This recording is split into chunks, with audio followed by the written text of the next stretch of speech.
Hi, everyone. Welcome to Pinnacle Financial Partners Learn to Love Open Enrollment event. A couple of things to note before we begin. We muted everyone when you joined the call. We will be asking you questions during the event today, so please listen for those cues. We will be using the chat function at the bottom right-hand side of your screen, so please go ahead if you will. Find the chat section of the event and click Chat. And then on the drop-down menu, click the setting to communicate with all panelists. You will also see right above the chat function on the right-hand side a little emoji figure that looks like a raised hand. This is the raised hand icon. And we will also be asking you to use this function during the event today as well. So we want to go ahead and let you know where you can find it. This session is being recorded, and you will receive a link to the recording in a follow-up email. And we will also post it to our YouTube channel at youtube.com/watchpnfp. Now, our presentation has been approved for continuing education credits for HR professional designations, and a certificate of completion along with the activity code will be emailed to participants attending the live event. One of Pinnacle's core values is learning, which is why we're so passionate about hosting these events. Pinnacle is a top 50 bank headquartered in Nashville, Tennessee, and we are located across 14 urban markets in the Southeast.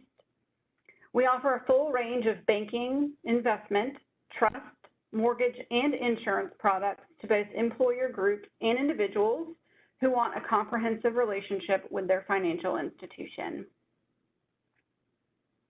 And one final thing to note, the information that we provide to you today may change tomorrow, especially given the urgency in which the IRS, Department of Labor, and Congress passed legislation in the wake of COVID-19.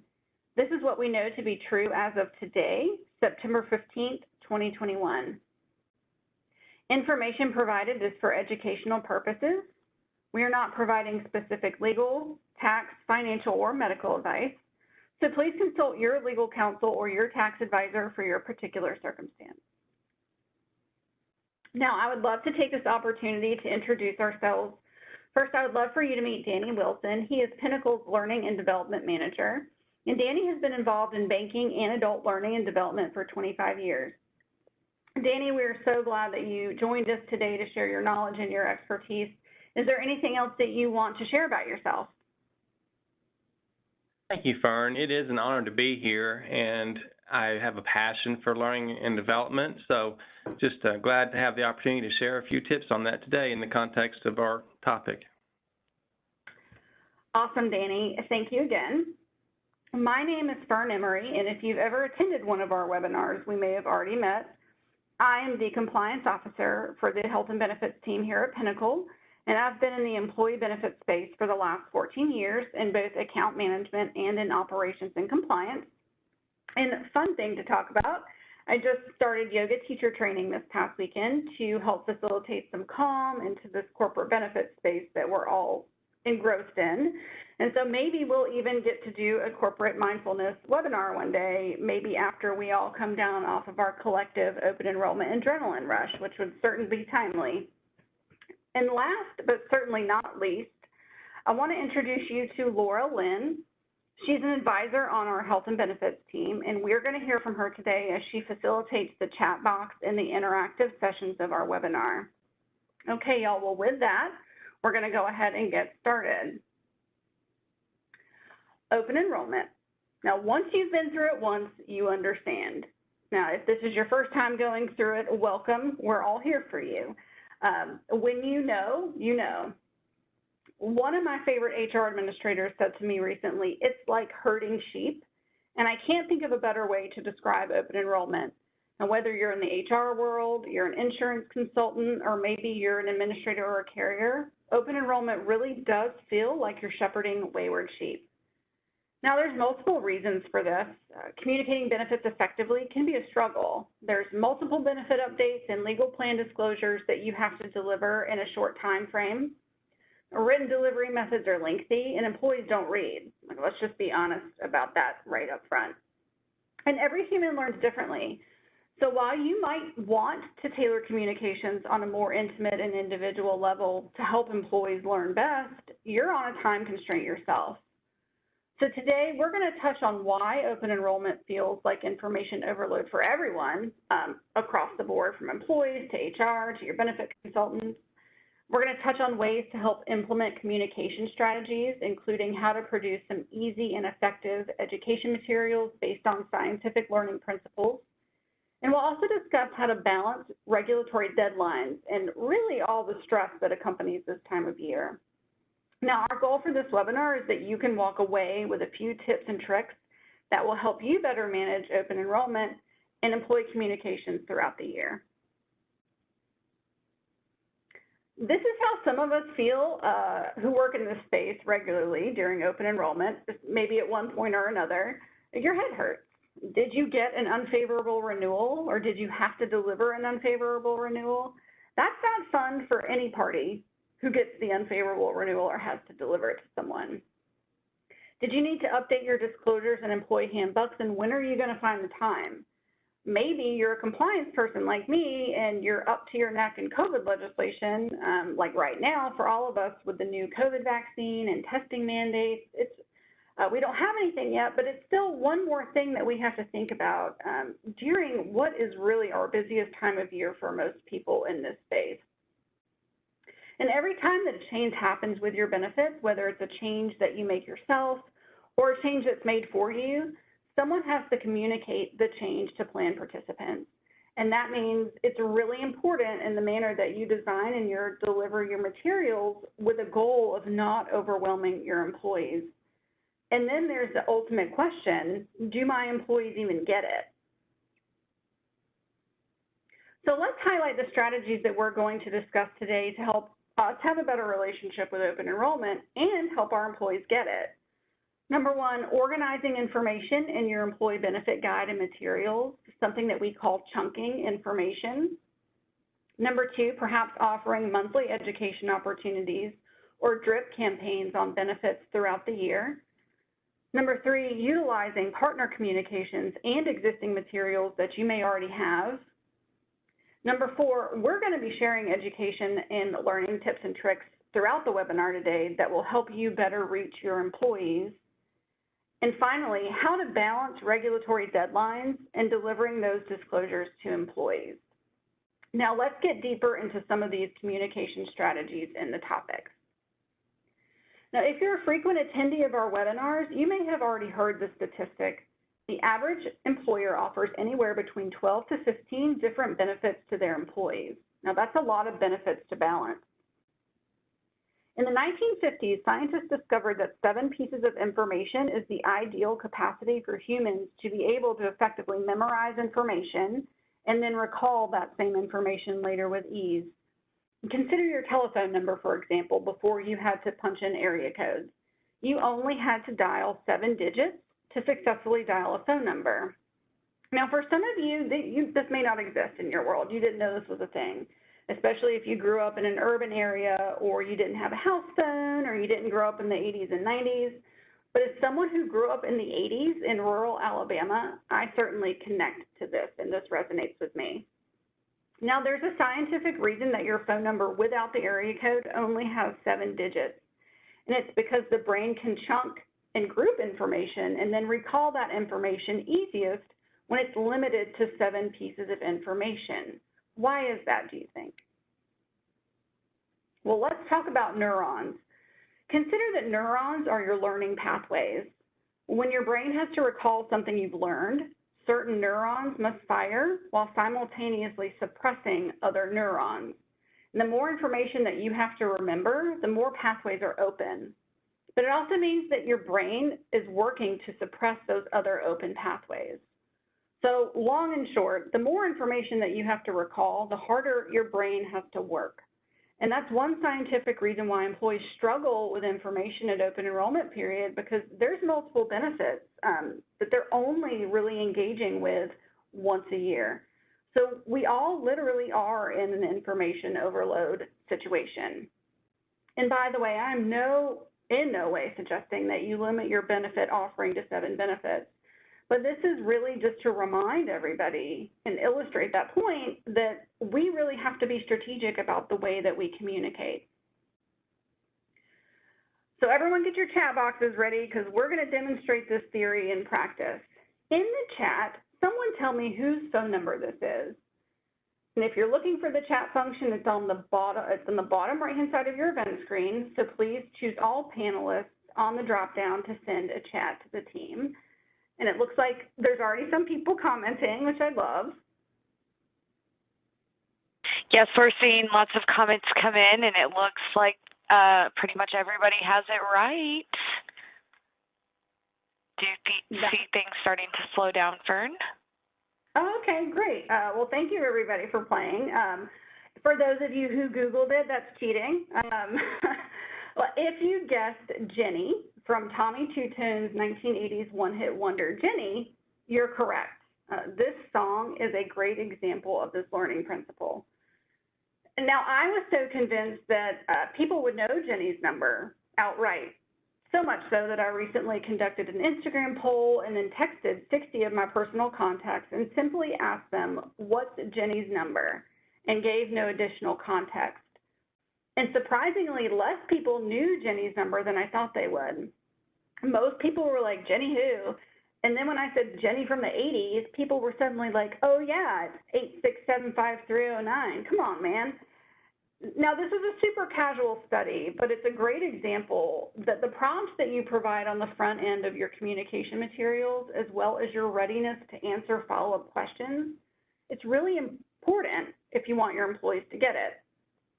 Now, one funny part of this story is one respondent stated to me that in college, her best friend sang this song all night one night, obnoxiously so, at a party because she thought it was really cool.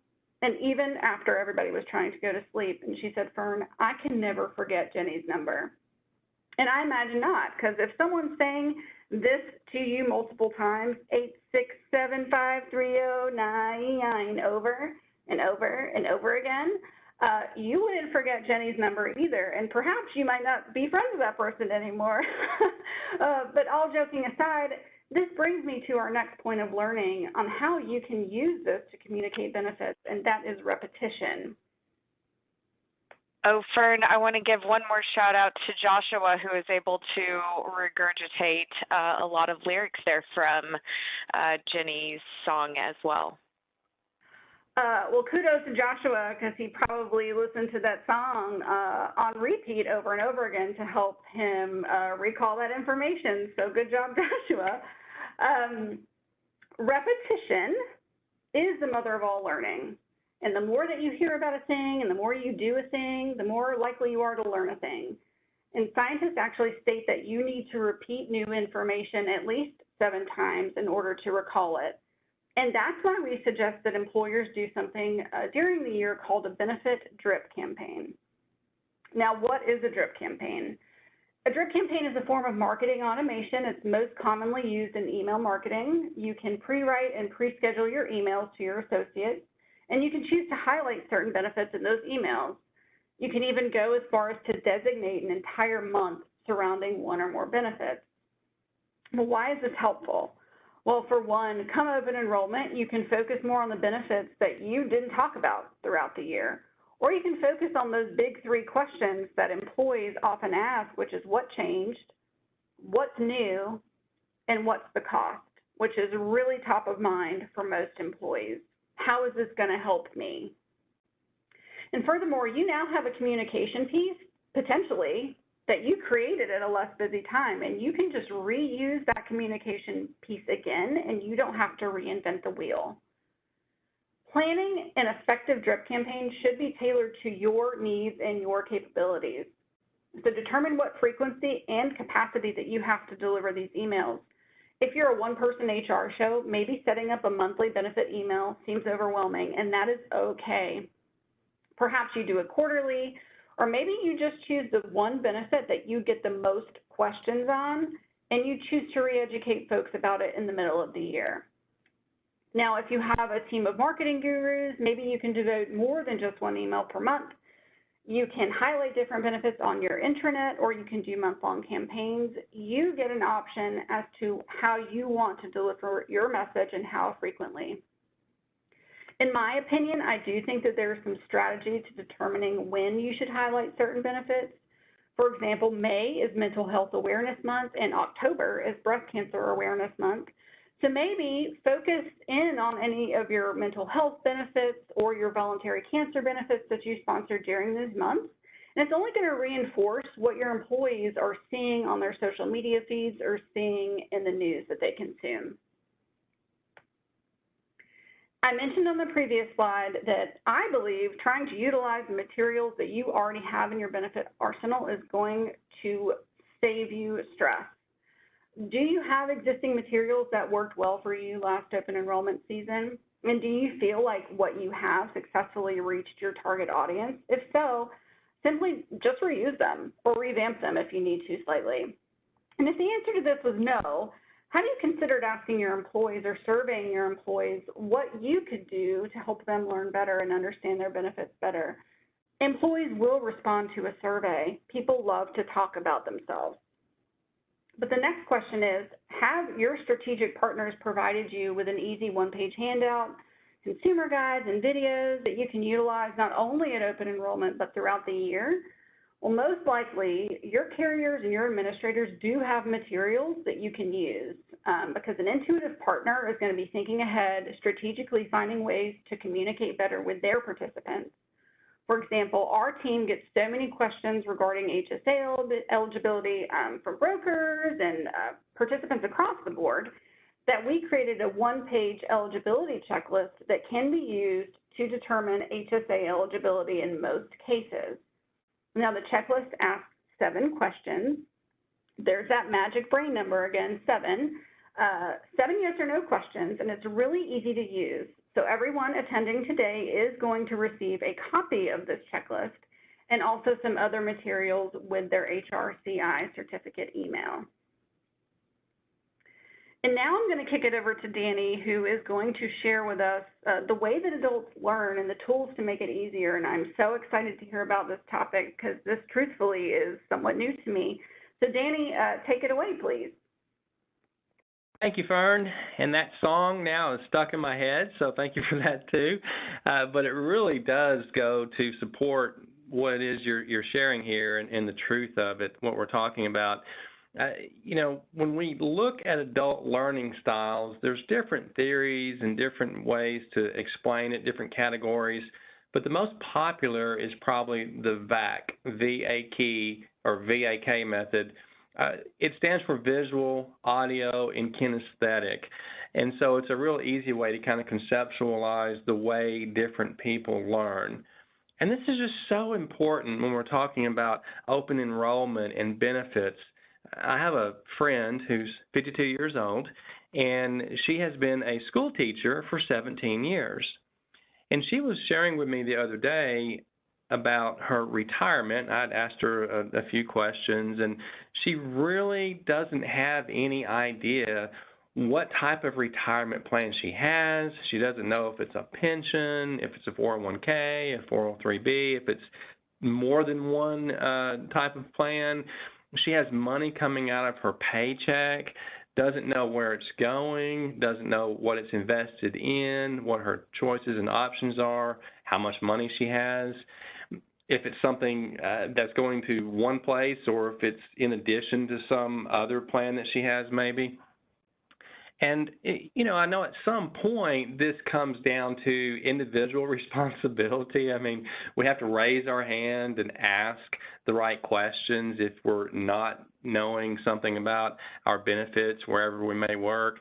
But I think it also is a great illustration, and an unfortunate one, but it illustrates what we're talking about today. And I knew this was coming up, so it was sort of fresh on my mind. And I wanted to share that because, you know, she's not too far away from retirement. And of course, this is just there's not many things that are more important at this stage for her to kind of be aware of. And so when an organization, when a company doesn't do some of the things we're talking about, that can be one of the consequences. When you look at visual learners, they prefer to learn by seeing. So they learn best from pictures, diagrams, charts, videos, PowerPoint. Effective tools include the things you see there. And so, that is one type of learner. Audio learners, on the other hand, prefer to learn by listening. They pick up on the tone and the voice nuances, speed and pitch of the speaker. They learn best through lectures and small group discussions. They like reading and listening to audio tapes and podcasts. And then you have kinesthetic learners who prefer to learn by doing. They like to get their hands dirty, like to roll up their sleeves and do activities, hands-on exercises. They like to do skill practices and create things. And so physical movement is very important in those engaging type activities.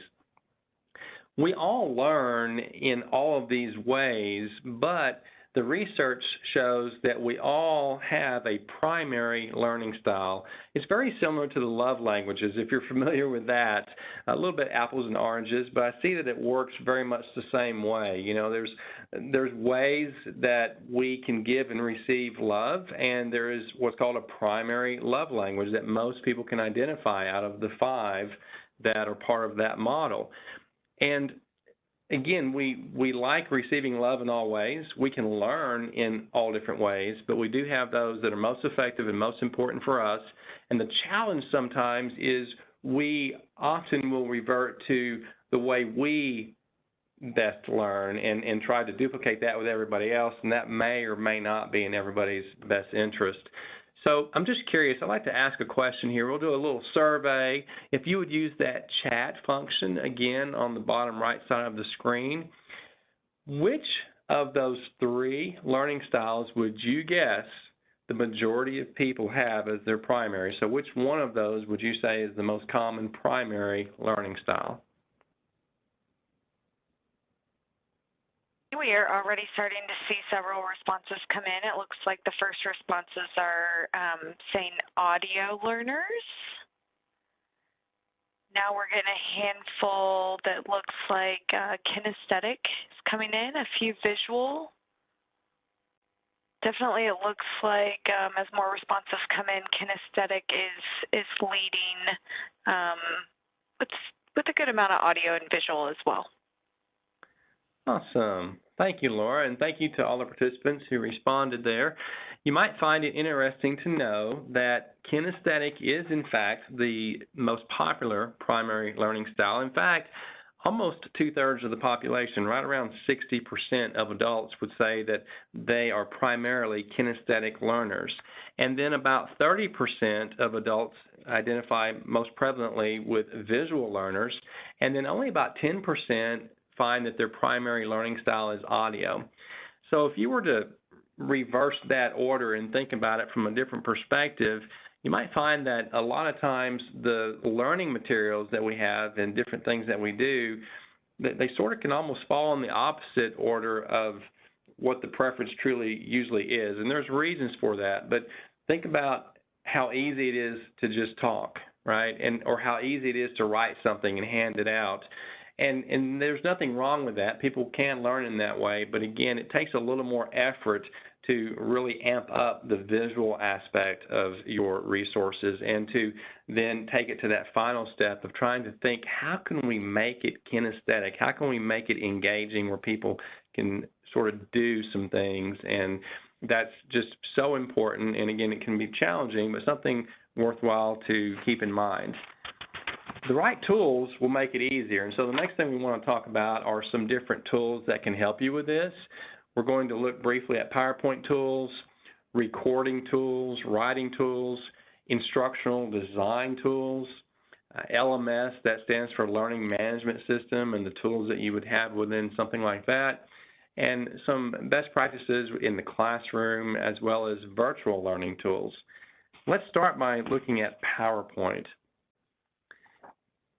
So let me ask you to click the raise hand icon in response to this one if you use PowerPoint. I would imagine a number of you do, but if you use PowerPoint, click the raise hand icon if you would. And again, that's at the bottom right, just over the chat feature.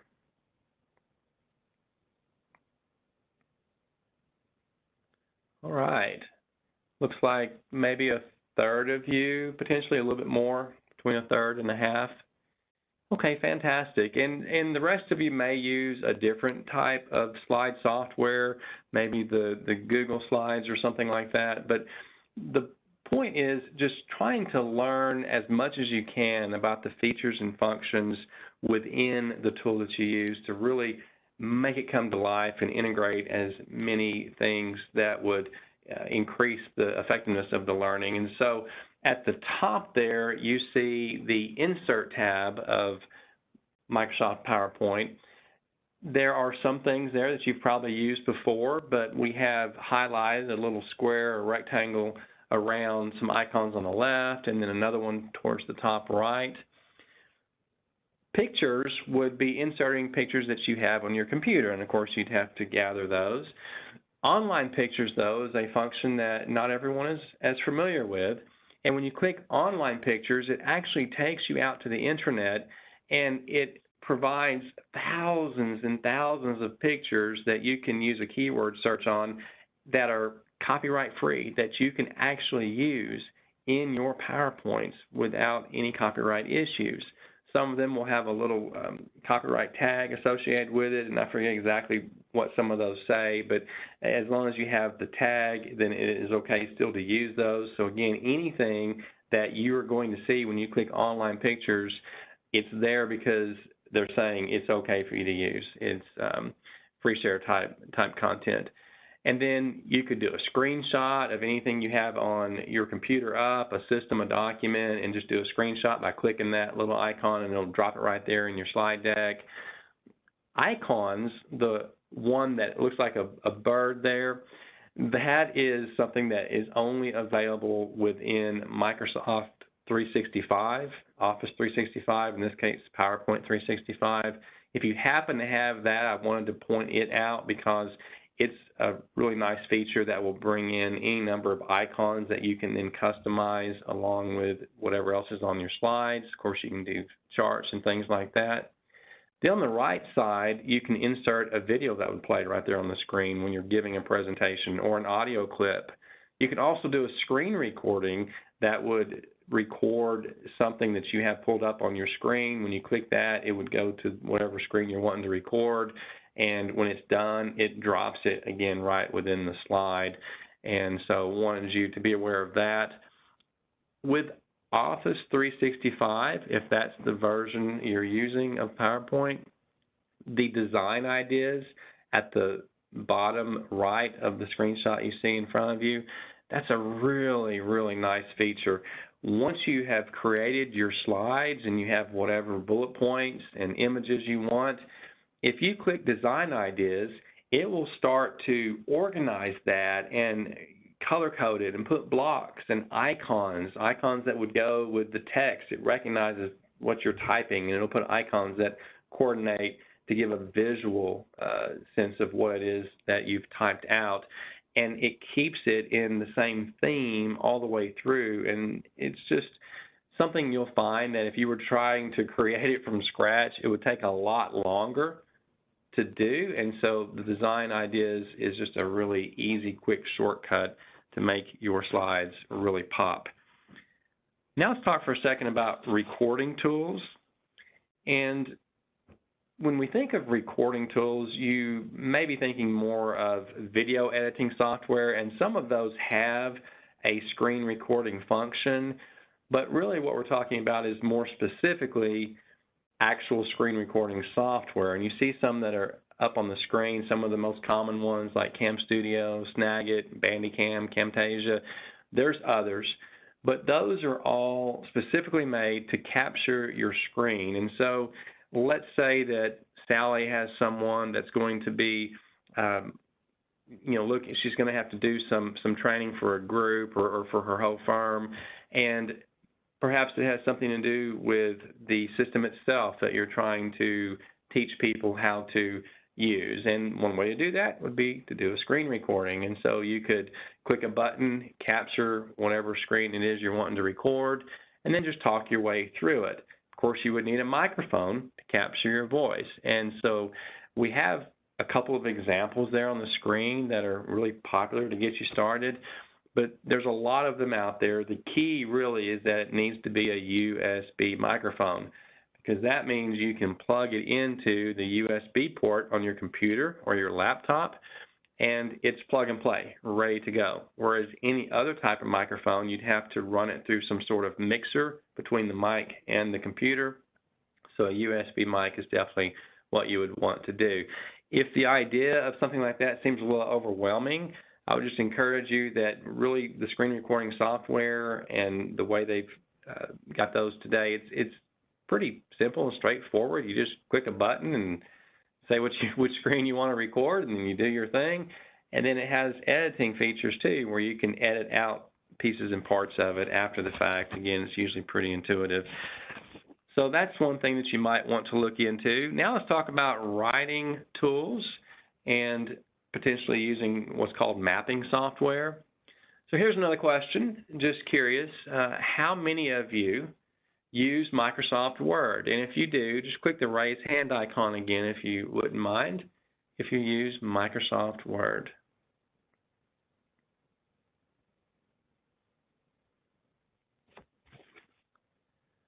Okay, looks like about the same percentage that we had for PowerPoint, which makes sense, about a third to a half maybe.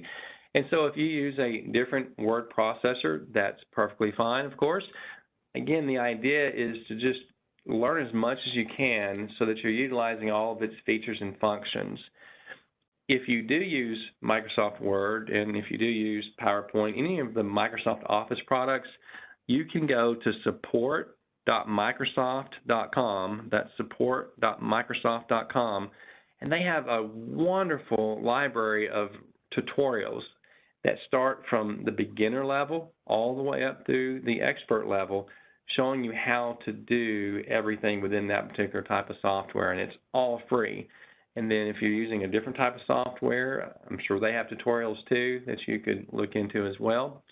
And then if you're using Microsoft Word, there's something called FS Pro that is a information mapping program that integrates with Word, and there's others out there that integrate with other word processing systems as well.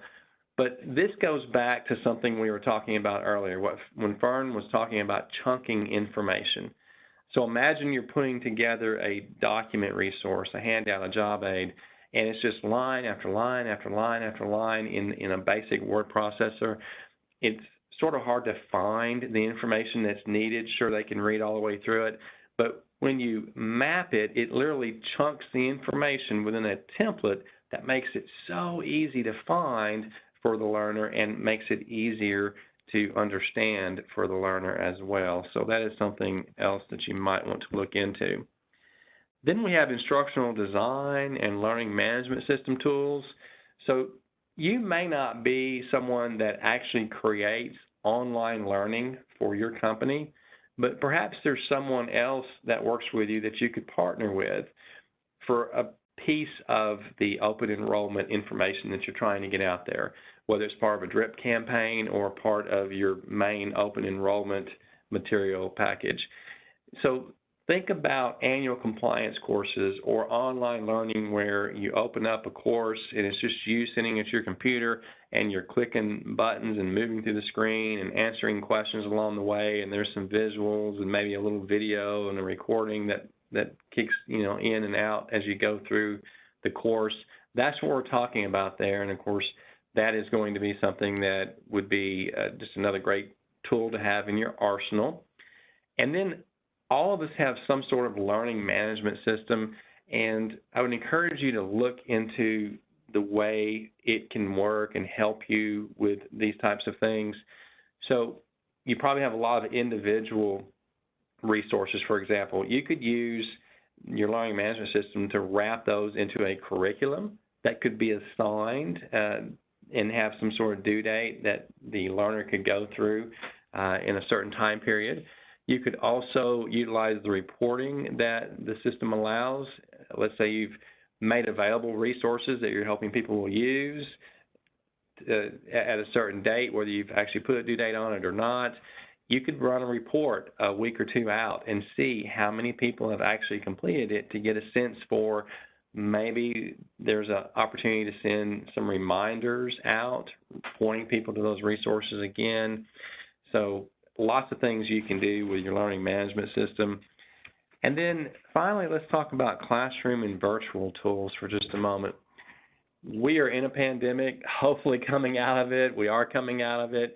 It may have been a while since we did a lot of things in person in a classroom environment, but if some part of your open enrollment is going to involve that, it's so helpful to focus in on a few key facilitation skills, and we could talk all day about this in a classroom in-person environment, but there are a few things that make a huge difference and a lot of things that make a small difference. Some of the big ones that make the largest difference to focus on are things like asking open-ended questions. Think about what it is you want to say in that live environment with a room full of people, but instead of saying it, say, okay, what question could I ask that would get them to tell me what it is I want to tell them? And if you can make that happen, that is going to be so much more effective because now they own the information. Just takes a little bit of thought on that. And then using people's names, it really makes a huge difference. Everybody loves to hear their name. It perks up the attention and energy level. Managing participation throughout, trying to get everybody involved. The main thing when you're doing activities or whatever it is you're doing, Q&A, get them talking and get them working. Whoever's doing the most work is doing the most learning. And so thinking about it from that perspective can sort of help drive the activities in a classroom. And then last but not least, just maximizing the interactivity tools available within your virtual meeting platform. So here's the final question for me. In the chat feature, if you would, please chat us the virtual meeting platform that you use at your firm. So Zoom, WebEx, Microsoft Teams, whatever it may be, what virtual meeting platform do you use? All right, Danny, so we're seeing a lot of the first responses coming in. It looks like a lot of folks here use Zoom. I'm seeing a few for Microsoft Teams. Again, there's a lot more coming in for Zoom. A couple here that are using WebEx, but I would say the majority of people here are using Microsoft Teams and Zoom being the heaviest or most widely used. Okay, fantastic. Thank you, Laura, and thank you for everyone who responded there. As we've been kind of saying all along, the key is really to dig into whatever platform you do use and figure out all the different tools available to you. A lot of us during the pandemic found out that there were things that we did in a classroom environment that actually worked really well in a virtual environment. And so even once we go back to the classroom, maybe we won't take everything back. Maybe there's things that we will keep doing virtually because it just works so well. If you have a smaller group, say 10 people, 12, maybe 15 or 20 even, depending on how you run the meeting, it can feel very much like you're all sitting in a room together. And so again, just encourage you to look into those functions and maximize them in every way that you can. But Fern, I think that's all for me. I really appreciate the opportunity to share some of those tips today. Thank you, Danny. I appreciate you sharing as well. And in my opinion, Danny got to share what most people think is the fun part, because when folks hear compliance, yeah, it's compliance.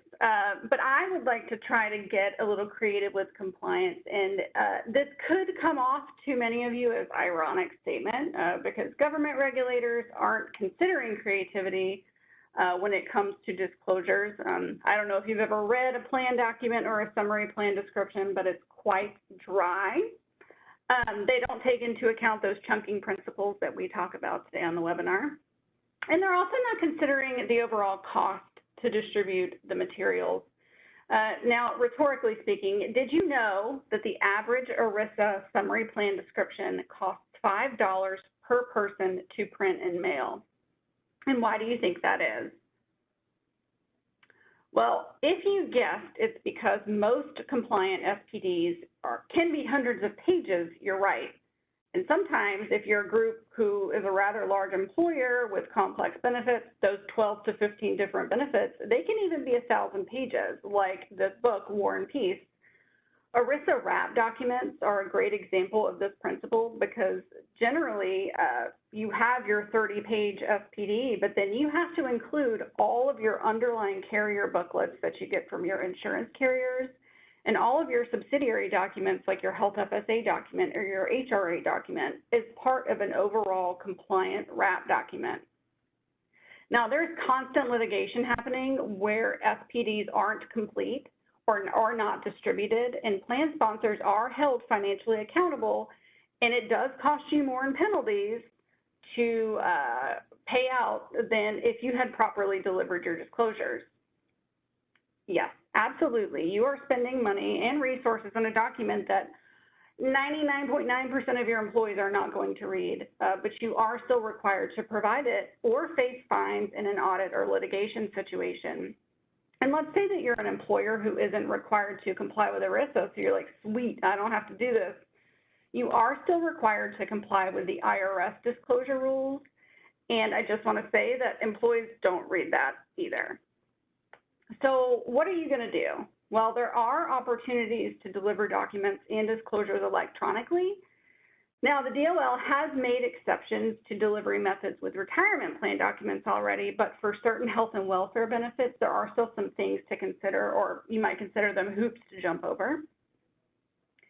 You can save time and save money with electronic disclosure delivery. The three biggest steps that an employer needs to make sure happens in their world and that they qualify for this is to first, you have to request written consent from the employee who's going to receive an e-disclosure. Secondly, an employer needs to make sure that the employees who are getting e-disclosures have a computer as part of their day-to-day job. And finally, an employer has to take steps to ensure the actual receipt of the document.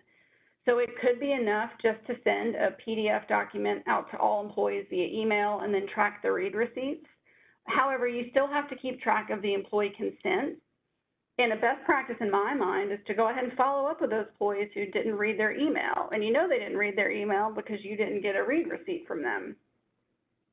Now, another delivery method that you can choose is posting on your intranet, but you still have to send out an email to all employees who signed up for e-disclosures, alerting them of the disclosure update and where they can access it. Now, you could be an employer where nobody has access to a computer as part of their role, or very few people do. Maybe most of your population or part of your population is in the office, and some of them are then in the field. For those people without computer access as part of their daily role at work, you do need to still provide paper copies to these employees. But either way, no matter what you look like as an employer and what your employee population is like, there is an opportunity here to save some cash and some trees and gain a little peace of mind during the open enrollment period and even throughout the year. Now, I also want to share some of my own experiences with a few compliance and HR partners that you can choose to partner with as a broker or as a company, or you can just simply access some free tools and information on the internet, which we all like to do. Zenefits is an HRIS software company that assists with HR and payroll application as well as culture integration. They have multiple free downloads, including a free compliance calendar that you can download that integrates directly with your Outlook. And they also offer you a PDF copy that you can store on your desktop. Now, ThinkHR, my experience with ThinkHR has been great. They have ERISA SPDs and Section 125 plan documents that you can create yourself. They have employee handbooks that you can complete yourself. You can download relevant participant notices for distribution. You can chat with a live HR representative who can help answer your questions. And regarding those LMS systems or learning management systems, I think HR does have compliance training, FMLA training, OSHA training that you can track and manage learning for your employees as well. Now, I believe that you should absolutely be hitting up your SHRM conferences, going to your local chapter meetings, getting to know what other HR folks are going through. I personally often visit the SHRM website to find answers to questions that aren't readily available to me at the top of my mind, kind of like HR Google. I do it all the time. The Department of Labor does provide an ERISA reporting and disclosure guide. Just a heads up, it's super wordy, it's super legal-ish, but it will provide you with timelines and answers to your ERISA reporting and disclosure questions, like when's what due and when do I have to do this. BenefitsLink.com has a great daily newsletter that you can sign up for via email, and it gives you a multitude of news topics from multiple benefits partners, and it's always very current, and it's good to get other benefit partners' point of view. And finally, our team is going to provide you with a plan document guide that covers some of the IRS and Department of Labor requirements for disclosure delivery.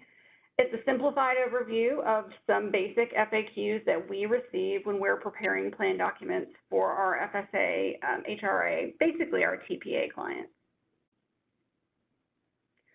What's clear that open enrollment season is the busiest time of year for us in this benefit space. Our hope is that some of the suggestions that we made and the tips that we've shared are going to help you feel better prepared. But what if you just don't like open enrollment season? Like, what if you don't love it? That's okay. Most people don't love being super duper busy, but we get through it. Some things that help me through the busiest seasons, in my opinion, are basic self-care techniques, and these are my favorite. I do invite you in the chat to share some of the tips that work for you. If you're not comfortable sharing with everybody, you can share with the panel. If you want to share with all attendees, that's amazing. It's an option. You just need to change the drop-down setting in your chat to all attendees. We are all in this together, so don't be shy if you have a great idea. None of us can run on adrenaline alone, but for so long. Now, my first thing that I like to do is to make a to-do list. Simply create a to-do list each morning, maybe even weekly, and go ahead and mark through that. Physically mark that item off your list as complete. It is going to give you a sense of accomplishment. My favorite mentor of all time taught me this when I used to go to him and be like, dude, how are you so calm? The storm is raging, right? And his suggestion was to do this, and I continue to do it to this day. Danny says adult beverages in the chat, and I do think that works for most everybody, Danny. I love a good margarita. Someone said adult coloring books are a great way to reduce stress, and I completely agree with that, and I absolutely love it. Meditating daily. This might seem overwhelming for people who don't already do this, but there are apps that you can download to give you guidance. A guided meditation like Headspace, they have a free 10-day trial, so you can try it out. If you don't like it or you don't feel like you have the time, you don't have to keep it, but you can choose 3, 5, 10 minutes a day, 30 minutes a day, whatever works for you just to get centered. I think we should all go outside in the sun. The sun recharges us. It gives us that vitamin D that we don't get sitting in an office or in a cube all day under these fluorescent lights. Simply go outside, walk or sit in the sun for 10 minutes. And this is very important. Do not take your phone. You don't need it. Exercising and moving daily helps get you out of your head, and it's also really good for you in general and your cardiovascular system, and it's a great stress reducer. Well, maybe you're like Fern. I don't have time to meditate. It's super duper busy. I can't go outside in the sun today. Like, I can't exercise. I'm overwhelmed, and you're freaking out at your desk. If this is happening to you, just go ahead and close your eyes. Maybe take in some deep breaths in through your nose and out through your mouth. I promise you that this will help lower your anxiety and your stress for that moment. Maybe you have a favorite cologne or perfume or an essential oil at your desk. You can put it in your hands and breathe into it. I use lavender oil because that's a personal preference and it provides me with a sense of calm. Anything that you can do. Listening to music, tuning out the world and then tuning into your tunes. I think music is a great way to get yourself back to center and enjoy something that you listen to. And then finally, there's a lot happening in this world, and we're already in information overload. So turn off your cell phone and just let your mind rest. Like, have certain parts of the day where you don't have your phone on, and it really will make a difference in being very intentional about your phone usage. Okay, well, we're going to open up the floor for questions. So please, if you have a question, send us a message in the chat. You can also use your camera on your phone to scan this QR code here, and it will shoot us an email at health@pnfp.com. So if you have questions or you want to get on our webinar invitation list, or you have an idea about an upcoming webinar, we want to know what you want to know. And hopefully you're familiar with QR codes by now, since they have become super useful during COVID for contactless and paperless communication. QR codes are really great ways to get information out to employees, and it's free.